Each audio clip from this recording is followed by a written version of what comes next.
আমার নাকি দুইটা বিয়ে হয়েছে, আমার একটা বাচ্চা আছে, দাদির কাছে লুকায় রাখছি। সদ্যই চিত্রনায়ক জায়েদ খান হাজির হয়েছেন তার নতুন টকশো নিয়ে Friday night with Zayed Khan নিয়ে। প্রথম পর্বেই হাজির হয়েছেন আলোচিত ও জনপ্রিয় অভিনয় শিল্পী তানজিন তিশা।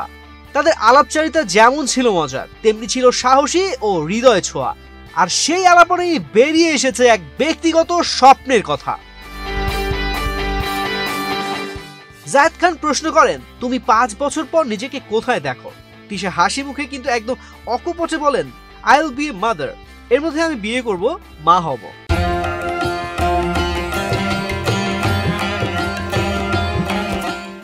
তিশার বক্তব্য, দেখুন, মানুষ শুধু প্রফেশনাল লাইফ নিয়ে ভাবলে হয় না, পার্সোনাল লাইফও কিন্তু সমান গুরুত্বপূর্ণ। এটা লুকিয়ে রাখা বা এড়িয়ে চলার কিছু নেই।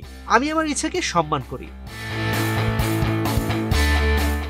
জায়েদ খান গুজব নিয়ে প্রশ্ন করলে তিশা জানান, কখনো শুনি আমার 2-3টা বিয়ে হয়ে গেছে, এমনকি আমার নাকি বাচ্চাও আছে, আর সেই বাচ্চাকে আমি নাকি দাদির কাছে লুকিয়ে রেখেছি।